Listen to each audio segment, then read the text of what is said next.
Happiness is also intimately bound up with a capacity for worship, the heart's response to God's creativity, the dignity of saying thank you.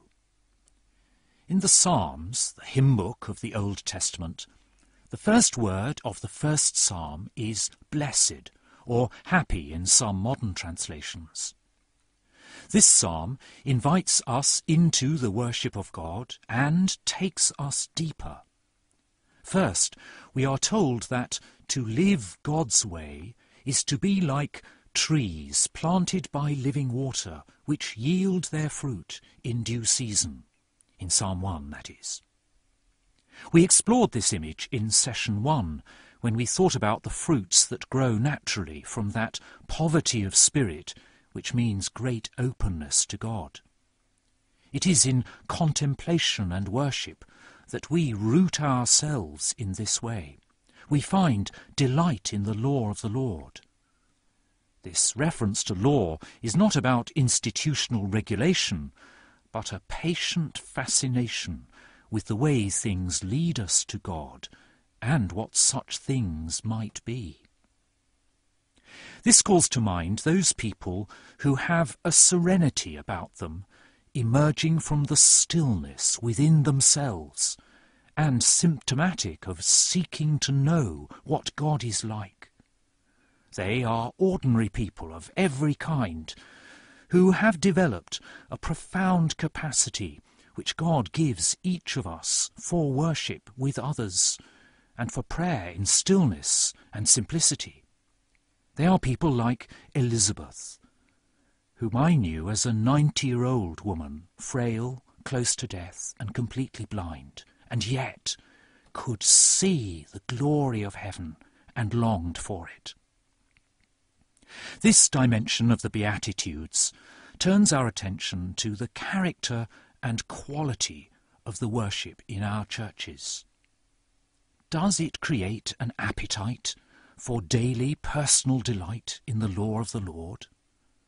Or might our liturgy be too busy and self-important to nurture the serenity of discovering the ways of God?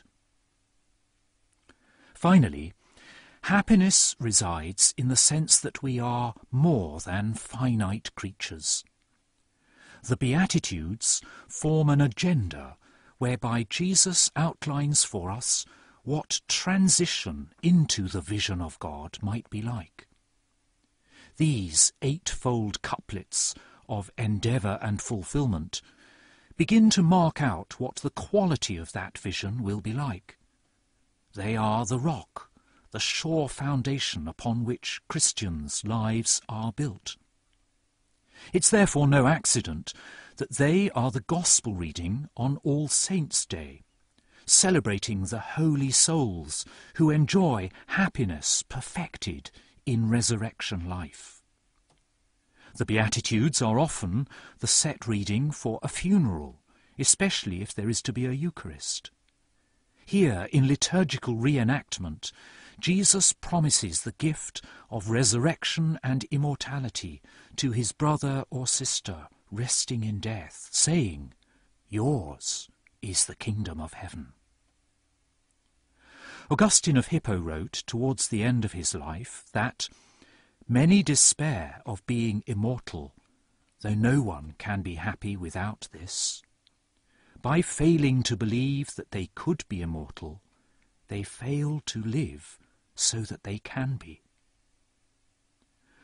Like the translators of the Jerusalem Bible, Augustine understood happiness to be so serious and profound a quality that it could describe the very nature of God. The best and happiest spirit of all, he wrote.